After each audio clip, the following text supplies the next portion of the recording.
Hello young gamers, today we're gonna have the Row 96. Residents of Petria are preparing for the presidential election. There are only two candidates, the current ruler Tirak, the surname is not just consonant in with the word tyrant, and Flores, who can lead the country to a bright future. The teenagers, realizing that Tirak will again unfairly win, try to flee the country. They left their families in the hope that they will be able to cross the border. But will it succeed? And will they be able to change the consequences of the people before the hour X comes? The player will have to answer this question in Row 96. When I talked about the game with the creative director Jon Fanis last year, he promised a vibrant emotional adventure with memorable characters. Everything is really so, and even his words that this is not a movie with only dialogues were confirmed. Over the past month, this is only a few games in which I was interested in everything before the final.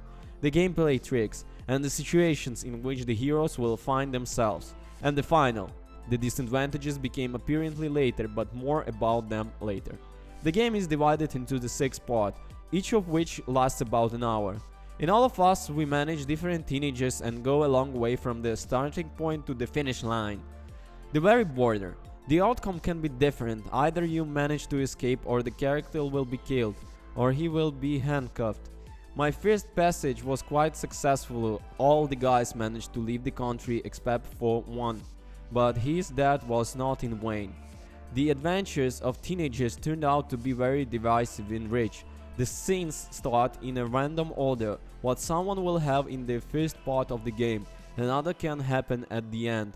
In any case, you have to get acquainted with the all characters, of whom there are 8 and all very colorful.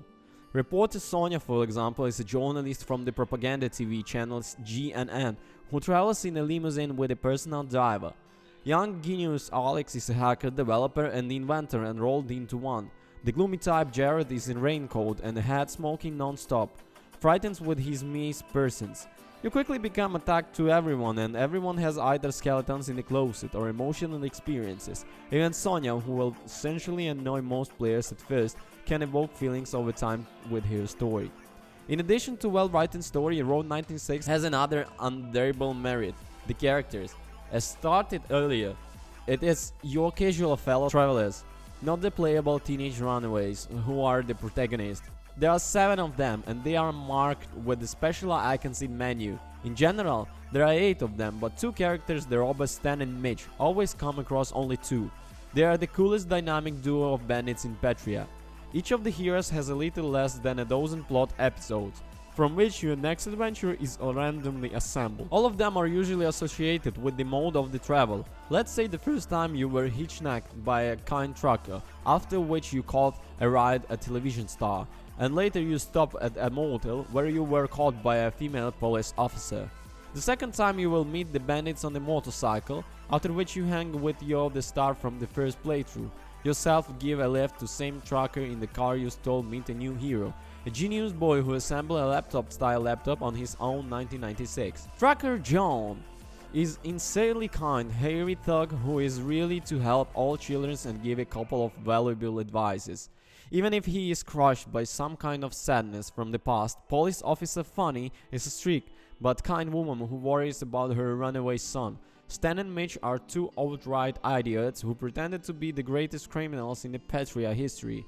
Naturally, they have practically not a single successful robbery, but they have a very rich experience. For me personally, the main star of the show is Jared, a mysterious man with a cigarette, a felt hat, and an unhealthy fixation on the dinosaurs. At the same time, you want to talk about him for an hour's not telling, so as not to spoil and spoil your surprise. I can only say one thing: order a taxi more often if you want to cross him. Jared got perhaps the most interesting and intense episode of the game, if you only because they have a real risk of dying before arriving at Row 96. In other cases, it's most impossible. Since the choice of lines mainly affected in the ending, you hardly see the consequences as you progress. The same dialogues that follow the same scenario regardless of your actions, the same minigames with identical conditions. You can't skip or rewind anything, so the second playthrough turns into a routine. You don't want to repeat everything again in order to see an alternative ending. The description of the game on Steam promises thousands of roads, but this does not mean that Road 96 will be different every time. This does not make the game bad, it's just that is more disposable than encouraging to replay it. And this is very exciting adventure with a great story, cute characters and a great music in a split of hits from the 80s. But there is a suspicion that those who are waiting for Road 96 are actually waiting for the wrong game. It is far from being as non-linear as it might seem. Well, you can't do without the traditional paragraph about how bad the Switch version is. That is only console that the Road 96 comes on up. And the one would expect the handheld version to make more time. But now the frame rate drops in the seconds seen. Downloads are long and it's hard to get rid of the feeling that game is about to fall apart and crash within an era. Better to stick with the computer version, otherwise headers and guaranteed. Row 96 both pleased and upset. The first playthrough leaves extremely positive emotions, and intriguing story is gradually overgrown with the details that you expect, and all this is accompanied by solid and varied gameplay. You even forgive the plot for unrealistic consequences, it's more exciting with them. But as much as desire to replay the game after the credit it is just as boring to do it. Thank you for the attention. Today is all for today, obviously. Don't you guys forget to comment, to subscribe and push those bells so you get notified when my video is up. Thank you. Have a good one. Bye.